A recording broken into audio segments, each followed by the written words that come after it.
Em abril de 2025, a NASA emitiu outro alerta.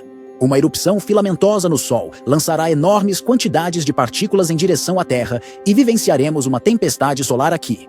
O ciclo solar atingirá seu pico absoluto este ano. E muitos especialistas e cidadãos preocupados se perguntam se a terrível tempestade há muito prevista virá. Se isso acontecer, nossa civilização poderá mergulhar na escuridão em questão de minutos, causando caos e enormes danos. Em abril de 2025, estaremos nos aproximando do pico da atividade solar atual. Um alerta de tempestade geomagnética de nível G2 está causando preocupação.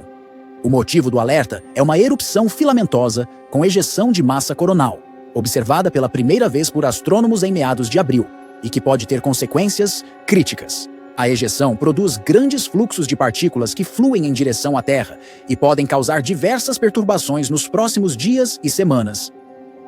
Uma ejeção dessa intensidade também pode ser o prelúdio de mais atividade solar, causando tempestades e problemas cada vez mais severos. A atividade atual das manchas solares é preocupante. O que podemos realmente esperar em abril e o que o resto do ano nos reserva? Atualmente, estamos vivenciando uma alta atividade solar, e a contagem atual de manchas solares está em um nível alarmante. No entanto, ainda não chegamos nem perto do pico do atual ciclo solar. Não passaremos por esta fase crítica antes de maio e do final do verão de 2025.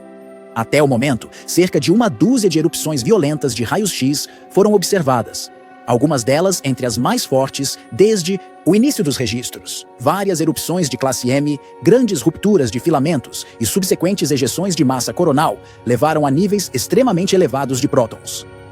Grande parte da atividade solar excedeu significativamente os limites de alerta no último ano. Simplificando, há mais de um ano, nós, na Terra, vivenciamos um bombardeio de partículas sem precedentes desde o início da observação solar moderna.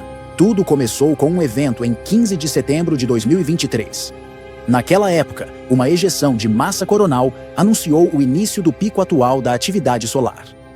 A nuvem de plasma liberada naquele momento chegou até nós alguns dias depois e desencadeou uma tempestade geomagnética moderada e algumas perturbações. O evento foi oficialmente classificado como uma perturbação geomagnética de nível G2, muito semelhante à tempestade que estamos vivenciando atualmente em abril de 2025. O nível ainda pode ser descrito como moderado. A tempestade G2 de 2023 provocou auroras visíveis em vários estados dos Estados Unidos, incluindo Alasca, Montana, Dakota do Norte, Minnesota, Wisconsin, Michigan, Maine e Nova Hampshire. Além disso, foram relatadas pequenas interrupções, como breves interrupções nos sistemas de comunicação, problemas de rádio e apagões de GPS. As interrupções foram mínimas em duração e facilmente superadas. Mas o que acontece quando uma tempestade mais forte atinge sistemas como esses e eles ficam gravemente afetados por horas ou até dias? Erros de bússola, falta de energia e animais confusos. Você consegue imaginar um cenário em que a energia elétrica acaba por dias, seus celulares não funcionam mais e pássaros confusos caem do céu? É exatamente isso que poderia acontecer se a terrível tempestade há muito prevista nos atingisse. Lista de inúmeros alertas inclui interrupções na navegação, devido a erros de bússola, desvios de GPS de até 10 metros, cortes de energia causados por mau funcionamento de transformadores, interrupções nas comunicações via satélite e, como resultado, falhas em transmissões de televisão, rádio e comunicações via rádio, bem como em sistemas de navegação, em carros, navios e, no pior dos casos, até mesmo em aviões. O caos na rede aérea seria catastrófico, com as companhias aéreas tendo que cancelar voos em massa ao primeiro sinal de interrupções significativas, e as aeronaves em voo tendo que pousar imediatamente nos aeroportos disponíveis mais próximos. O cenário poderia ter outro efeito drástico. Alguns pesquisadores suspeitam que isso poderia causar graves perturbações à vida selvagem. Animais que usam o campo magnético da Terra para orientação podem perder o senso de direção. Pássaros, peixes, abelhas, baleias e provavelmente todos os outros animais selvagens estão em risco. Raposas e javalis podiam invadir cidades. Pássaros podiam fazer pousos de emergência em grande número e depois se reunir em estradas, parques e outros lugares inusitados. O cenário lembra um pouco o clássico de terror de Hitchcock. Os pássaros e outras visões apocalípticas. O pesadelo provavelmente acabaria em poucos dias, mas é impossível prever os danos que teriam sido causados até lá. Quedas de energia. poderiam causar sérios problemas para os sistemas de segurança e a distribuição de alimentos. Caixas eletrônicos poderiam ser bloqueados e os estabelecimentos comerciais teriam acesso limitado. É impossível prever a gravidade do cenário em caso de uma tempestade terrível. Nunca passamos por isso antes e não sabemos quão seguros são nossos sistemas de geradores de energia de emergência e outros sistemas de backup. Especialistas alertaram para outro perigo. Correntes elétricas induzidas podem sobrecarregar transformadores, causar curtos-circuitos ou incêndios onde os cabos elétricos não são instalados de acordo com as normas de segurança, como é o caso aqui na Europa.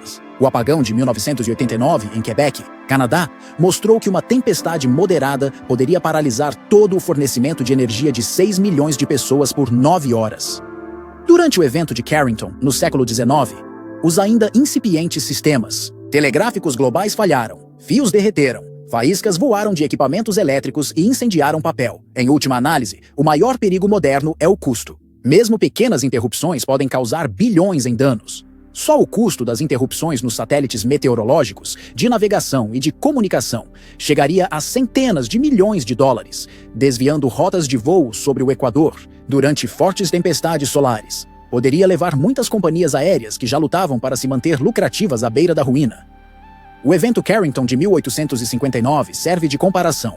Em setembro de 1859, ninguém poderia imaginar o que estava por vir. As pessoas estavam apenas se acostumando à conveniência das transmissões telegráficas elétricas. A engenharia elétrica ainda estava em seus primórdios, mas a capacidade de transmitir mensagens ao redor do mundo em tempo quase real foi algo como a primeira globalização e o início da era moderna das comunicações. Naquela época, os pesquisadores já se interessavam pelo Sol, mas ninguém sabia nada sobre as conexões exatas entre o campo magnético da Terra, a atividade solar, a aurora boreal e a incipiente rede elétrica.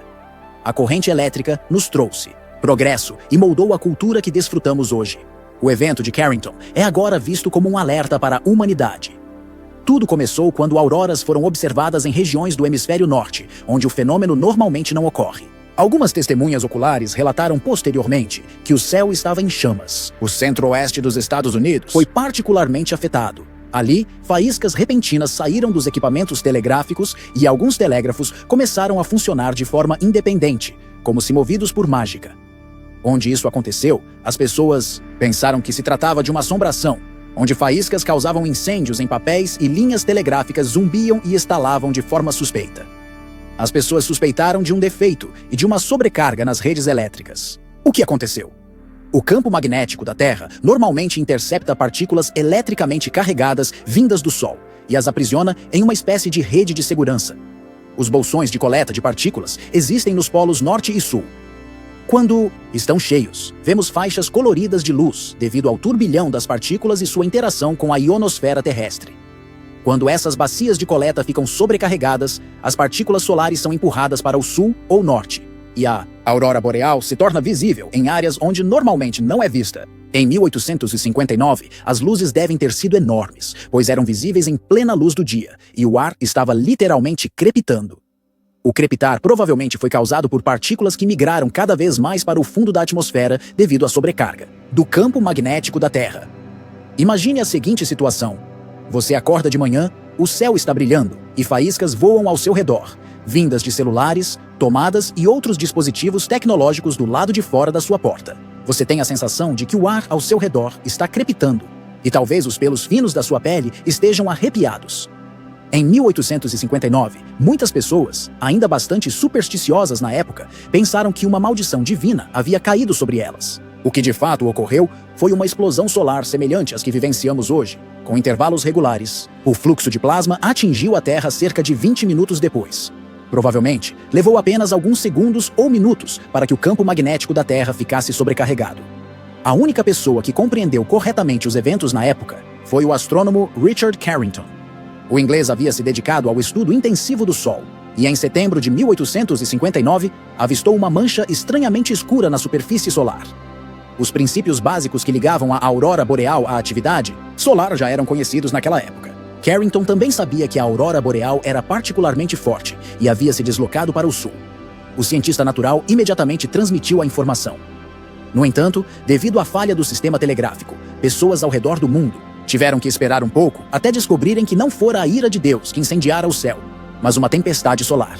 Depois de 3 a 4 dias, o pior já havia passado, e após uma semana, os sistemas estavam funcionando perfeitamente, novamente.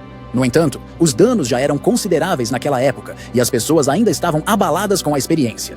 Quão ameaçado está o campo magnético da Terra? Você sabia que devemos nossa existência ao campo magnético da Terra? Entre outras coisas, sem esse campo, não haveria atmosfera protetora, marés, clima e, basicamente, eletricidade.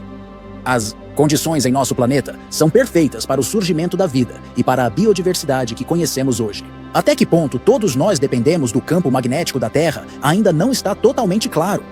Sabemos que os animais se orientam ao longo de suas linhas e que a tensão da Terra provavelmente garante a manutenção da umidade vital no ar. Por exemplo, se ou como nosso organismo depende disso, não está claro.